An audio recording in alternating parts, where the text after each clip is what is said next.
Box 13, with the star of Paramount Pictures, Alan Ladd, as Dan Holliday.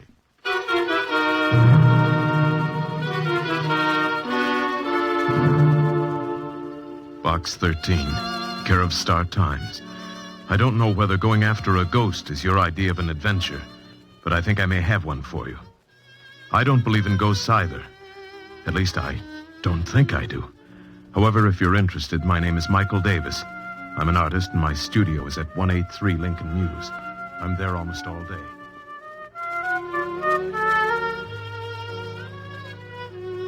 Is at 183 Lincoln Mews. I'm there almost all day and any day. So if you'll drop around, this may be interesting. Michael Davis. So Mr. Michael Davis didn't believe in ghosts. Well, neither did I, until I met Mr. Davis.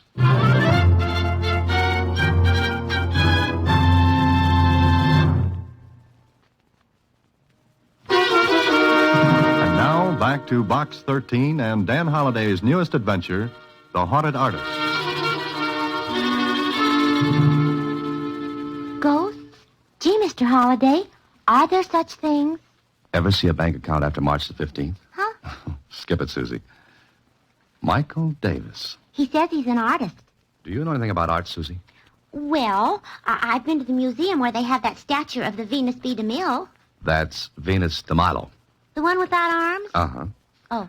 Well, art is long and time is fleeting, and the same goes for Dan Holliday. And it looks like a trip to Mr. Michael Davis is in order. See you later, Susie. A half hour later, Michael Davis and I were introducing ourselves and shaking hands. I liked him, and he looked like an artist, except when he grinned. Then he looked and seemed a lot younger than his, 33 or 4. And he grinned as he said, So you advertise for adventure just to get plots for your stories, huh? Yes, that's a general idea. Maybe I'll be able to use yours. Well, this sounds insane, but I think this studio is haunted. Or I am. Why? Do you hear the patter of cold little feet and the clank of chains at night? I wish I did instead of... Oh, come and look. You see that easel in the corner? Mm-hmm. There's a painting on it. I've got it covered now, but... But what? Well, look. Take a good, long look. I did. What I saw was one of those surrealist things. It was a desert with queer figures raising their arms to a brassy sky and a vicious-looking sun. Well, somehow it gave me the shivers. I was staring at it when... Well, Holliday, what do you think of it? What am I supposed to think of it? Meaning you don't like it? Well, I don't know. I hadn't intended you to criticize it. Just look at it and see if you notice anything wrong. Go ahead, I'll keep quiet. I looked again, and something did strike me as being a little odd. I moved in for a closer look, stood there for a moment. Uh-huh. You've got it, Holliday. That stone quarry painted in the right-hand portion of the canvas. Yes, it doesn't belong. I mean, it's out of place. I didn't paint it. Maybe we'd better go over the signals again, Davis. I lost the ball on that play. I don't blame you. But it's the truth. I did not paint that quarry in there. Look at it. The technique is different. Yes, the brushwork's not like the rest. Exactly. And that painting has to be done in 3 days. I've been working on it for 7 months, and it has to be finished. Why, what's the rush? Well, I've been invited to hang a canvas in the Bernier galleries. Oh, which means you've arrived. Berner's being to art what the big leagues is to baseball. Exactly. You see, Holliday, I started the painting 7 months ago. Everything was fine for a time. Then this started.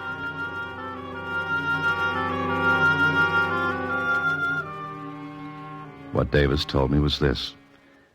He'd finish work in the evening, cover the painting, and turn in. Then, in the morning, when he'd take the cover off the canvas, the quarry would be painted in. It happened 6 times. The last time was the night before he wrote his letter to Box 13. He was sure no one had entered his studio during the night. He'd locked his windows and doors, but still it happened. It's driving me crazy. I've lain awake at night trying to catch the person responsible, but nothing doing. He never shows up when I'm waiting for him. Have you told the police? Oh, sure. They thought I was just 2 steps ahead of the man in the white coat. Huh. You're sure you've locked up every night? Look at the door. New locks, 2 of them. Even the window fasteners are brand new. Those are the only entrances? And exits. No, Holliday. No one comes in through the doors or windows. I'll swear to it. But someone has to, Davis. Unless I am leaving the rails. No, I don't think so. Thanks. Even my best friends won't tell me that. Well, Michael, darling, I brought dinner. Oh, Come on in, Betty. here, Mike. Here, take some of these packages. Yeah. Betty, this is Dan Holliday. Dan, this is my fiancée, Betty Harper. Hello, Dan. And my name is Betty. well, thanks. I'll use it. Mike, darling, I've invited Kit and Ann for dinner. Is that all right? Sure. Will you stay, Dan? Oh, I'm afraid I can't. Besides, I'm unexpected. Oh, no, we've got plenty. Spaghetti, salad, wine. Oh, be careful of that bottle, Mike. Here, let me have it. The bag's bursting. Please, I'm not a child. That's a matter of opinion. You will stay, won't you, Dan? Well, Oh, please do. We can talk some more about my problem. Problem. Your problem, Mike? Oh, yes. Dan's going to help about the painting. And I'm a child, huh? There goes the wine. That was clumsy, wasn't it? accidents will happen, Betty. If I can put in that bromide. Oh, Mike, I just remembered. We're to go to the Suttons after dinner. Huh? Oh, that wasn't a promise. We can't refuse them again. But Dan's going to... As a matter of fact, I can't stay anyway. I have an engagement, too. Well, all right, but you will return tomorrow, won't you? Sure, I'll be glad to. Good night.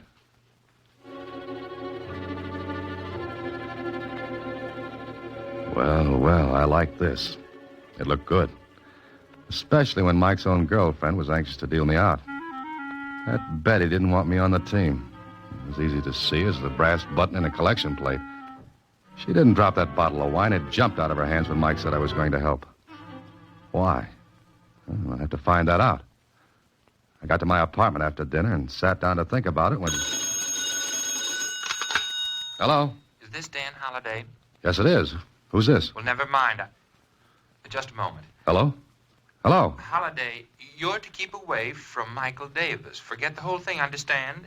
Well, frankly, no. Am I supposed to? Well, yes, I mean, look here, Holliday. It'll be awkward for you if you continue. Go on. I'm interested. All right, just remember what I said. Keep away from Michael Davis or you'll be sorry. Now, listen, this is no joke. But I'm laughing. I warn you. Good night. Brother, whoever you were, that was the worst imitation of a squeeze play I ever heard.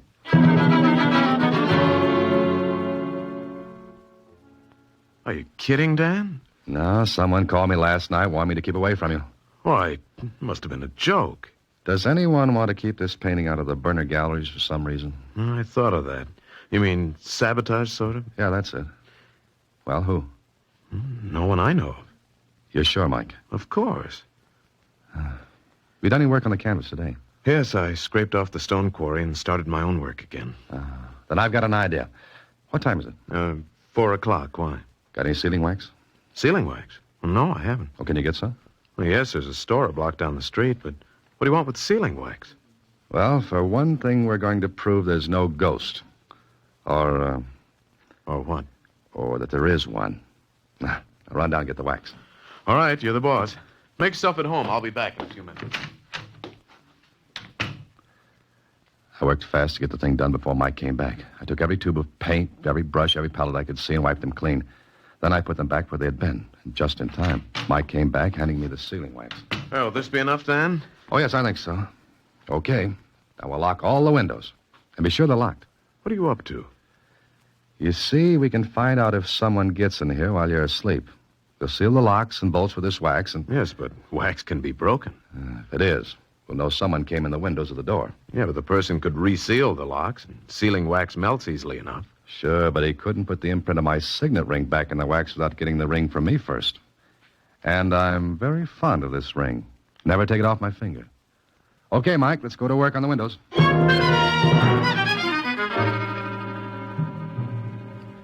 All right, that does it. Both windows sealed. If our ghost gets in now, you'll have to break the wax. You know, there's only one thing wrong. What, Mike? I won't be able to sleep tonight. Oh, it'll take something. You've got to sleep because your visitor won't break in unless you do. Dan, suppose those seals aren't broken in the morning, but the painting's been changed anyway. What then? We both apply for an outside cell. Now, don't do anything more on your painting, and don't touch a thing. Why not? You want me to help you, don't you? Certainly. Then ask no questions and do as I say. And tomorrow morning, we may have an answer.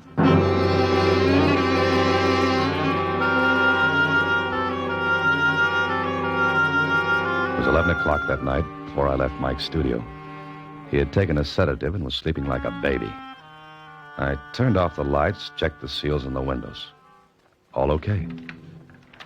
I let myself out, tried the door. Locked, but good. Then I took the sealing wax and melted a hunk of it to go over the keyholes. And I pressed my signet ring against the wax. I even forced wax into the crack above the door, initialed that. Michael Davis was sealed in. And whoever, or whatever, was doing the dirty work was sealed out. I hoped. When I got home, I set my alarm for 5 the next morning. Yeah, it went off all right. I stumbled out of my bed, into my clothes, and drove to Davis's studio. I wanted to get there before he woke up. I did, because when I listened at his door, there wasn't a sound. I looked carefully at the seals I'd put there the night before. Well, they were intact. I'll swear to it. Then I rang his buzzer. He was quite a sleeper. Well, he'd taken something and... Who is it? Why don't you come back in a week? It's Dan, Mike. Let me in. Huh? Oh, sure. Do you always get up this early? I have a contract with the park commissioners to wake up the birds. Fine. Shouldn't happen to a vulture. Sleep all right? Oh, like a top. Disturbed at all? Nope. Okay. Let's look at the seals. You bet.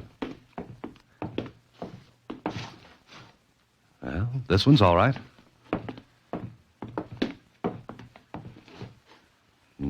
So's this one. And the seals on your door were intact, too. Now, take the cover off the painting, Mike. What if it's been changed again? If it has, I'll buy you a new hat. I wear a size 7 and 3/8. And make it a gray one.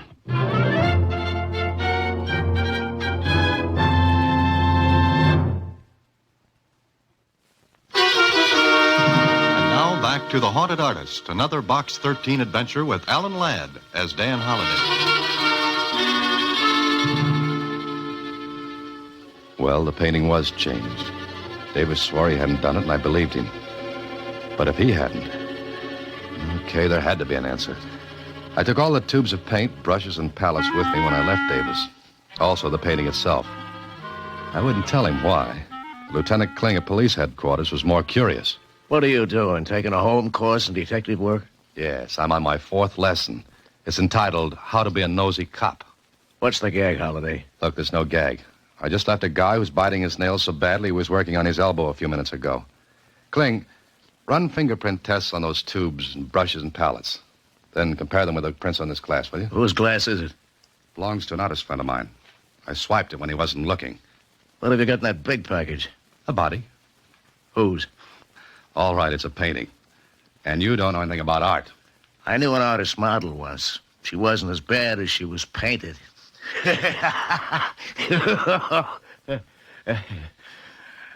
Okay, so I don't slay you. All right, I'll laugh at your joke. Ha ha. Now, will you do me that favor? Okay. Fingerprint test in the tubes, brushes, and palette. Compare with prints on the glass, right? How soon can I have them? For anybody else, in a half an hour. For you, 3 hours, okay? Great. Be back in 3 hours.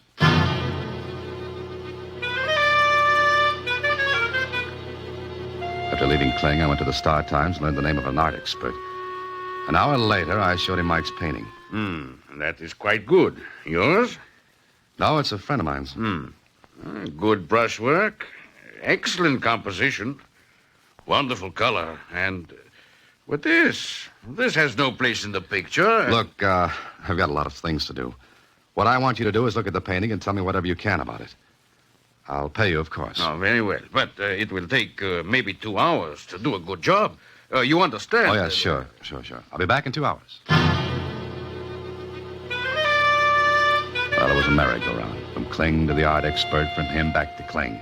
A little less than 3 hours, Dan. Haven't you finished? Sure. There's your stuff, and here's the report. What's the matter with you? Kling, there's no mistake about this report, is there? Mistake? Look, Dan, our boy knows his business. Bet on it. Anything you like. Weren't there any other prints at all? None. The prints on the paint tubes and the rest of that stuff were the same as on the glass. All from the same person. But it can't be. I've got news for you. It is. Well, the only person who could have touched those tubes and brushes was Davis himself. Yet why should he sabotage his own painting, one that meant so much to him? And yet, he was asleep when it happened. Or was he? I stopped thinking about it then. I had to get back to the art expert and find out something. It was a day of surprises because when I saw him... Yeah, fine thing. They pushed me and they took your painting. Who? I'm standing here looking when they come in. I have no time to see who they are. When who? They push me. They grab the canvas and they're gone. Did you call the police? Yeah, the police come, but I can tell them nothing. Never mind. Were they men, the ones who took the painting? One man, one woman. You're sure there was a woman? Young man, I'm an art expert, but I also know other things. I know a woman when I see one, even for a second. All right. Never mind them now. What did you find out about the painting? Well, not much. I had not much time, but I can tell you this. I think that the right side of the picture was painted by somebody other than the one who painted the rest. You mean that stone quarry wasn't painted by the same artist who did the rest of the picture? No, I do not think so. There's a different technique, one that is familiar, and I think I recognize it. You do? Well, what's his name? The one who painted the quarry. Well, it's a peculiar technique. Some years ago, I handled some paintings by this man. And All right. Who is he? Luigi Antonetti. Oh. Where can I get in touch with him? Well, what? I want to see him. Where can I reach him? Oh, you're crazy, young man. Luigi Antonetti is dead. Oh, that was great. One more twist like that, and I need a corkscrew to take off my hat. Well, there was one person who could answer a few questions for me. Betty Harper. I got her address from Davis and told him to hold base until he heard from me. I guess Betty didn't expect me. Mr. Holliday, I was just getting ready to go out. Correction, you just came in. Where's that painting? Painting? What are you talking about? Betty, Oh, hello. Hello. Kit, this is Dan Holliday. Kit says Mr. Holliday. How are you, Holliday? Oh, that voice.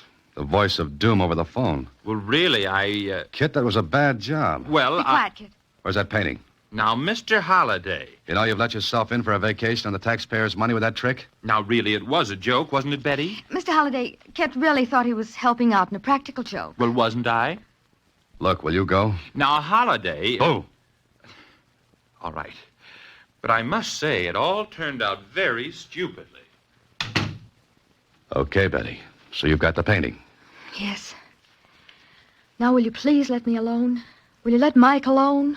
Not before I find out what's going on. What if I told you his career would be ruined? His life ruined, too? Would you still go on? Maybe I don't believe that. But you've got to. I love Mike, and I'm trying to help him. Help him.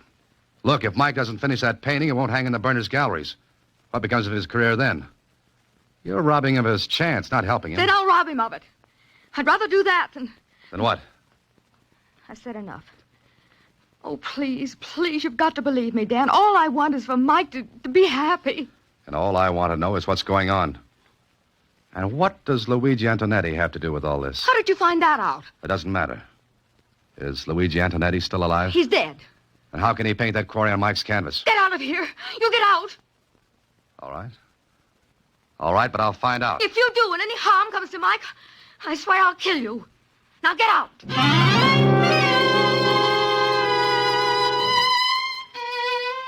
That was all from Betty. I would have bet my last penny she was doing what she was doing for Mike. But why? Why? Then I got an idea. Find out about Luigi Antonetti. I looked him up. Found out he'd lived in a small town about 250 miles away. He'd painted there. Okay, so I drove to the little town. Sure, I found out. He was dead, all right. I was even shown his grave, and when I looked at it, I wanted to reach back and chip the icicles off my spine. How could a dead man paint? There was only one answer. He couldn't. Then I learned something else. Antonetti had a pupil named Michael Davis.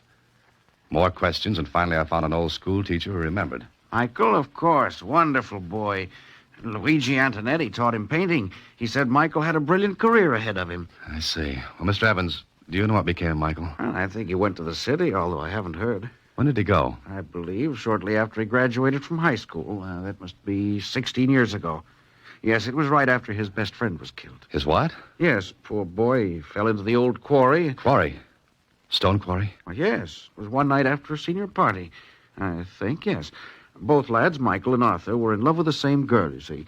Would her name be Betty Harper? Now, it's amazing you should know that, yes.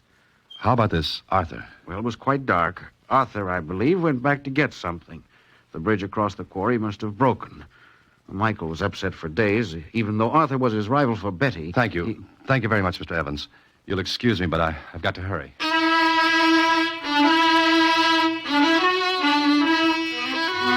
was getting an idea, but I had to put more pieces together. So I went back to the city and back to the art expert. Yeah, it's not only possible, Mr. Holliday. It's quite probable. In his early years, he would use his teacher's technique.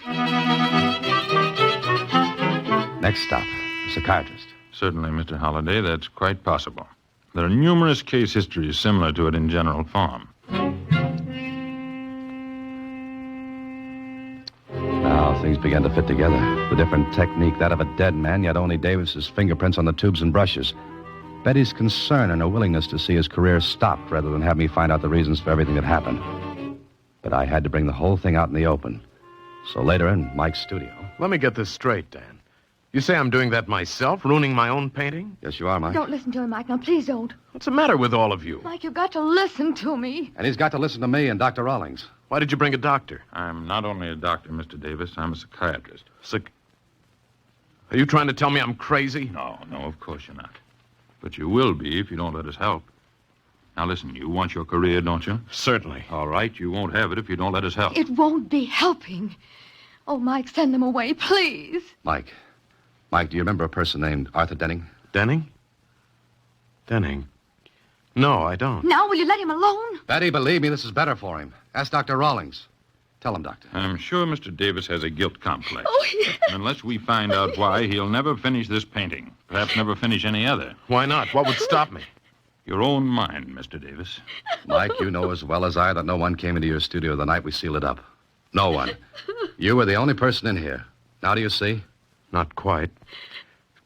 What do you want me to do? Well, Dr. Rawlings told Mike what had to be done.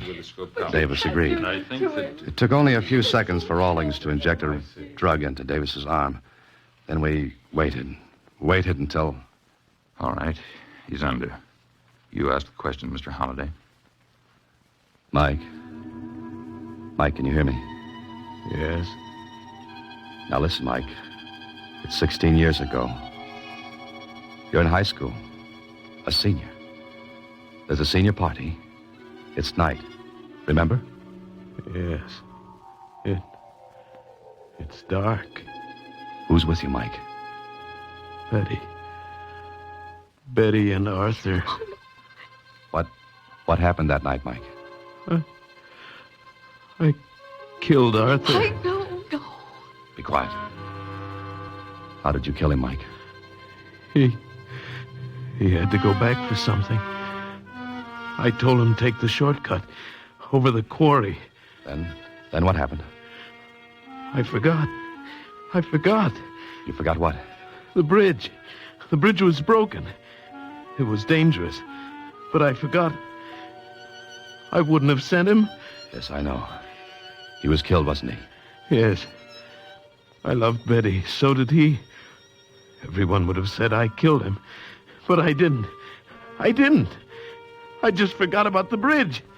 I didn't mean... All right. That's all.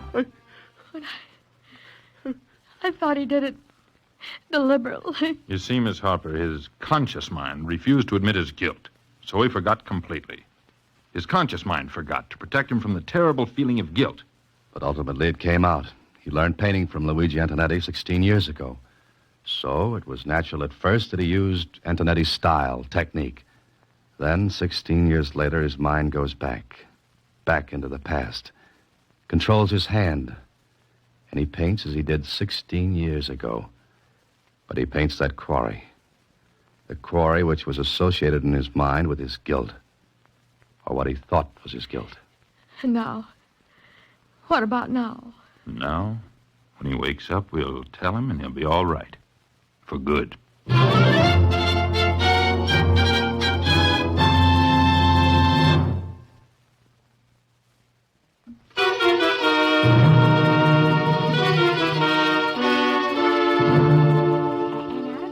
Gallery show have come several new painters of distinction. Not the least of them is Michael Davis, whose intensity of feeling and whose brilliant... That's good enough, Susie.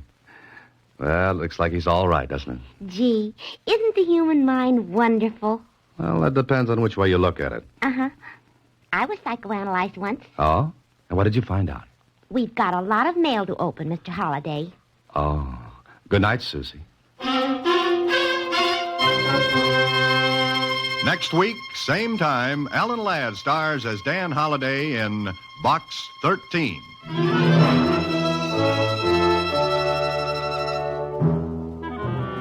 Alan Ladd appears through the courtesy of Paramount Pictures.